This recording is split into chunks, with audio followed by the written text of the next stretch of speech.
This week's video has a rather newbie-friendly theme, but I'm hoping that those of you who already have a good idea of what magic is might find the later parts of the video at least a little thought-provoking. What is magic? Probably the most requested topic from the comment section of the videos on the Foolish Fix channel. Well, it's a big topic, and I mean a really big topic. It's a bit like asking, what's IT? Where to even start? What to include? How much detail should I give you an accurate idea, but still make it fit in a 15-minute video? So here's a disclaimer. Whatever I say here can probably be accurately contradicted one way or another, with any number of exceptions or alternate ways of thinking about things, but hopefully it can be a starting place for people who are very new to the topic and want something to grasp a hold of, a strategically located and well-defined landing pad, as it were, from where to safely go exploring for yourselves. And when you come back from your adventure with the eyes of experience, you'll see that the landing pad may not have been as stable as it originally looked, but it still allowed you to start your adventure. So let me start with a very general definition. Magic is the study of the universe and then the practical use of that knowledge. But wait, isn't that science? I hear you ask. Science is the study of the physical, material aspects of the universe. It uses the measuring standards and implements of the material universe to observe the material universe. And it's extremely effective and extremely successful at doing so. Someone who's trying to work out how the material world works and who's not using the scientific method is like someone trying to take your temperature but refuses to use a thermometer. It's just the best tool for the job, and we should absolutely use it for its intended purpose, discovering and manipulating the workings of the material realm. But magic posits that there's more to the universe than just its material aspect, and that the scientific method is only useful for mapping a small part of it, the material part of it. Using the scientific method to try and map the non-manifest areas of the universe, it's like trying to measure how tall you are using your bathroom scales. And no, when I talk about the non-manifest universe, I'm not talking about Santa Claus and the Tooth Fairy. I'm talking about consciousness, the collective unconscious, and why certain deities pop up in separate historical traditions which would have had no contact with each other.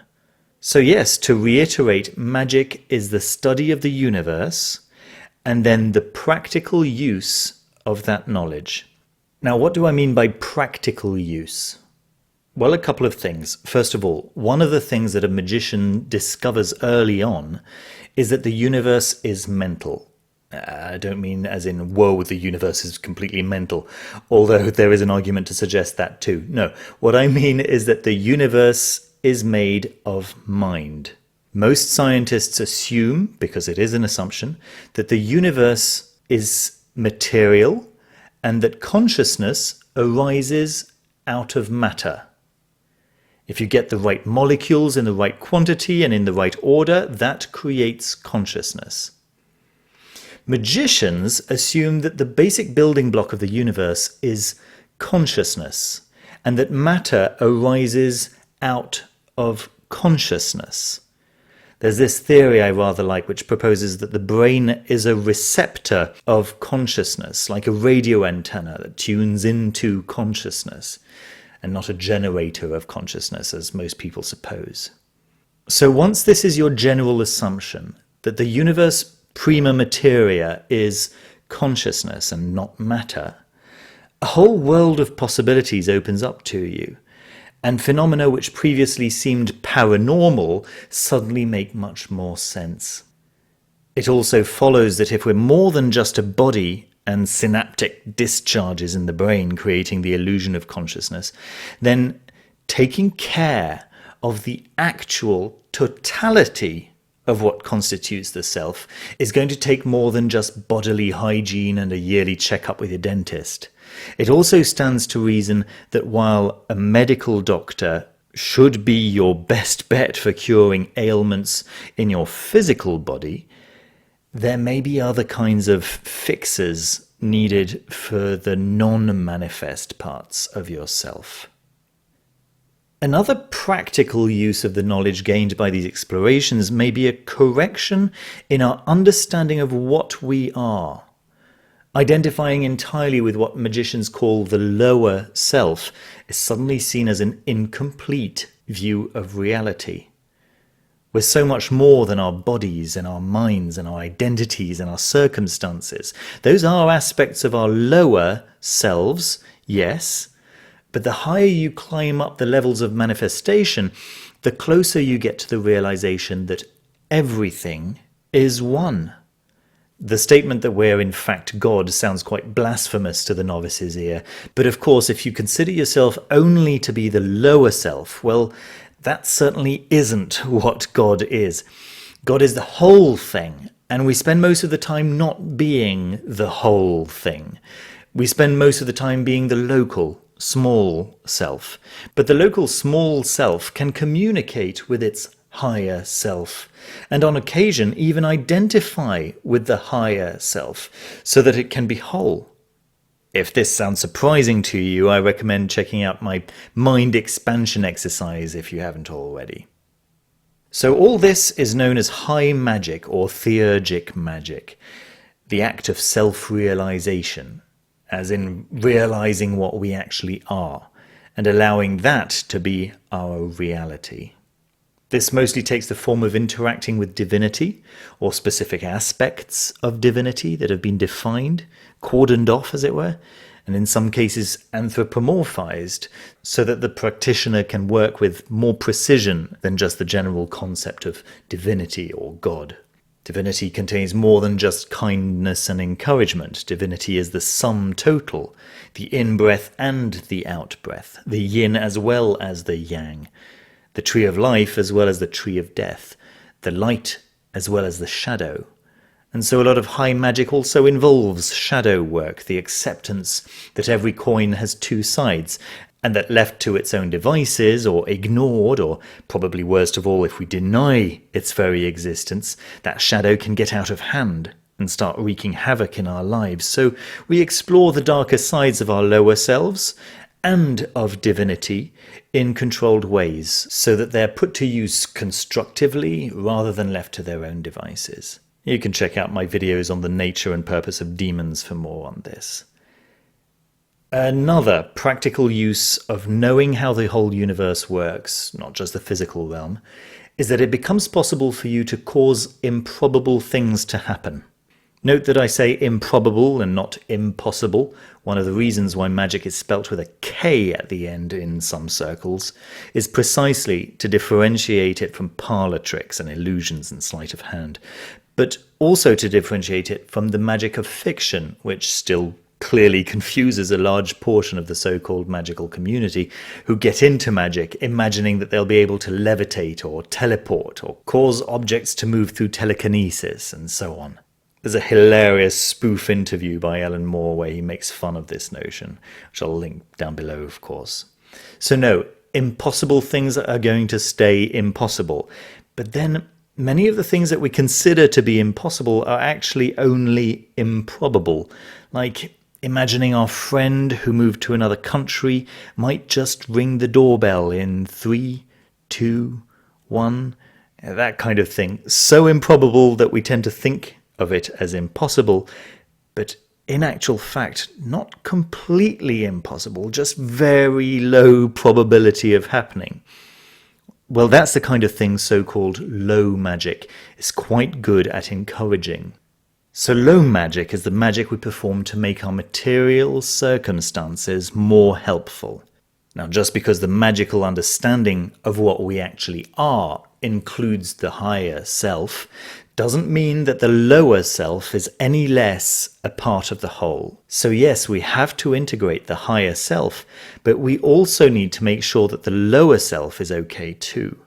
So the magician has a number of tools available to him or her to be in a comfortable enough situation to make the world a better place, first for him or herself, and then for those who are closest and dearest, and then for a larger and larger pool of beings. Those tools might include simply playing with different states of mind, or they might include working with non-physical entities, light and dark, which the magician might use a considerable amount of energy trying to bring into full physical manifestation, or they might simply communicate with them and let them get on with the job of performing the tasks they've been requested to perform. And then the magician might reward the entities with something like, say, a particular scent, or a specific act of self-denial, or a strongly experienced emotion. Now, I think that now that I've more or less defined the very rough outlines of what magic entails, it might be worth looking into the current state of the world of magic in the West. We're just entering a new era of modern magic where chaos magic is playing a big role. Chaos magic is a philosophy of magic mostly developed and popularized by Peter Carroll, Phil Hine, Robert Anton Wilson in the 80s and early 90s, with the likes of Grant Morrison hopping on board around that time too. And the idea is that a magician should be able to fully identify as a almost fanatic believer of one theory of how the world works 1 minute, and then be able to switch to a totally opposite way of thinking the next minute, depending on what the right frame of mind might be for a particular working. So say if you're evoking an angel from the Abrahamic tradition, you should become a devout Christian or a devout Muslim for the duration of the ritual. Not just pretend to be Christian, but actually internally, fully be everything that a devout Christian would be. And then to be able to fully become a Norse pagan in order to properly evoke the goddess Freya in your next ritual.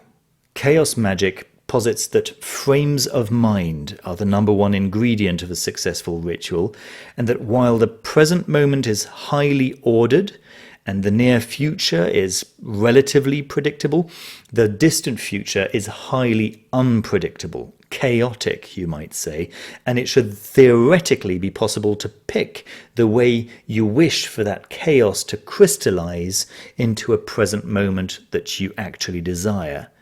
Again, I've made a whole video on that you can check out.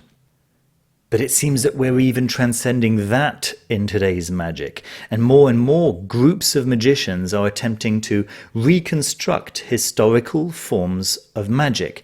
This is something that's been aspired to since the Renaissance, of course, but while up until recently the reconstructions had essentially involved taking the Golden Dawn system of magic and superimposing any given tradition's flavor, like a mod or a skin for the magical system, so you'd basically get Golden Dawn with the Norse mod, or the Egyptian mod, or the Mesopotamian mod.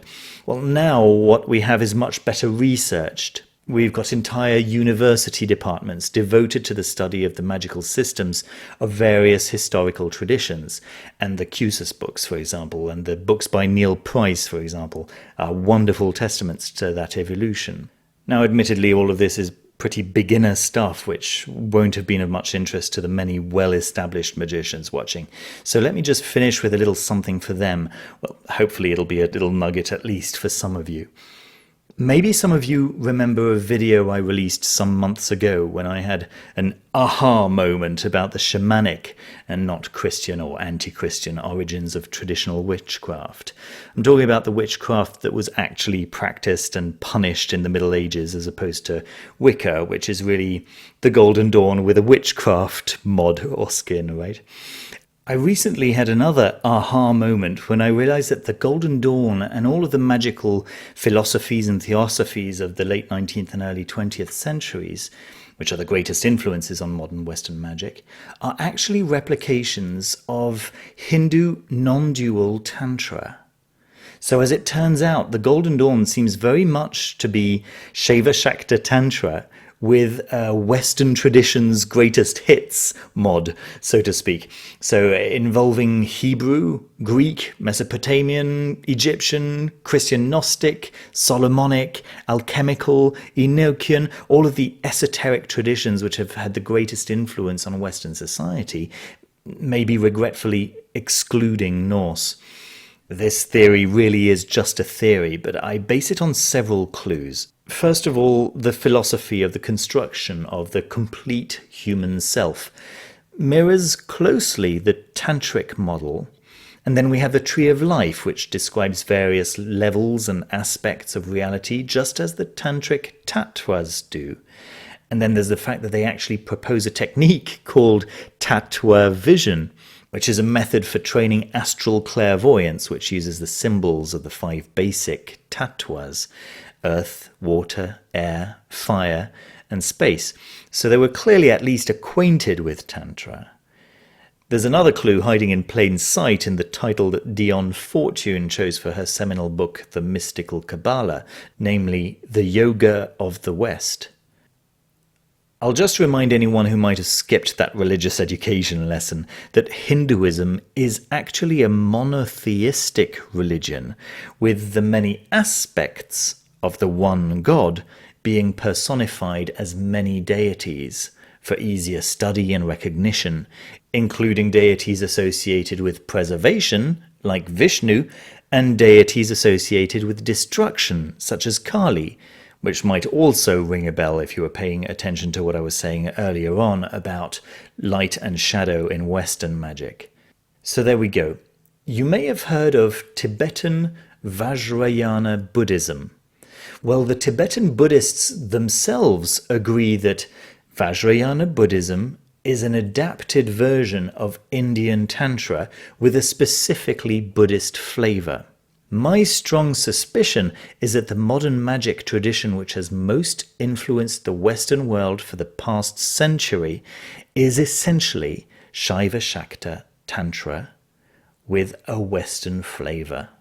And I'd say that unless you're following a specific historic tradition, or if you have chosen a rather shamanic freestyle path that you're already happy with, I'd say that a serious modern practitioner with a base in any of the Golden Dawn style systems, and who's looking for a deeper understanding of what the aims of magic are, and why the rituals are set up in the way they are, could do worse than learn a little about Tantra, just to get an idea of what the Western magical currents have been attempting to replicate, just for the Western mind.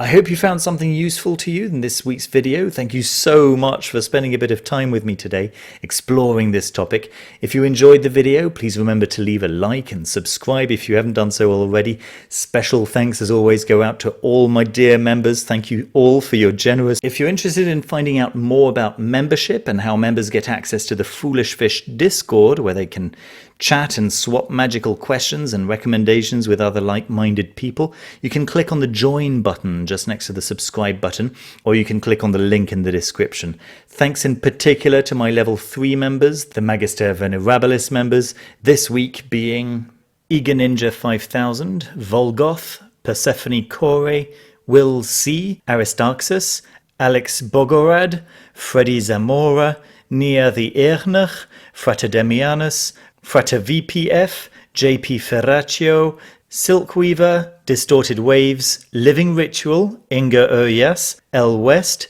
Jason, Byron Marmul, Lucky Boots, H Happy, SMQAI, Michael Dunn, Alessio Di Gino, Raone, Youssef Saber, L Harper, Connor Smith, Christopher Kunchik, B, Replicator 44, Tara Nicholson, Ricardo Colomé, Raskill YO, Oscole Intin, Amanda Mayer, Justin Lloyd, King Rainbow, Eleonora F, Jorge Salas, Luis Mancilia, Ian Smith, Osvaldo Gonzalez Nunez, Fernando Martin del Campo, Robert Mahoney, Alvin A, VX, Frater D Lane, Sven Rollick, A Million Ways, Alexander Carval, Sheridan, Not Sure, Andrew Kudlak, Mateusz Sadowski, Mrs. C.Y., Medusa of Chaos, Seidr, Matu, Merrily Duffy, Meta Gordy, Damnatio Memoriae, Suncat, Ted Kaiser, J. Joseph Safi, Kyle Walker, Roluch Ashron, Charbon, Patrick, Arcantum by Mr. Friborg, The Jade Ghost, Timothy Owens, and Z. Daniel Barnett. Thank you so much for watching as always, and see you very soon with another video.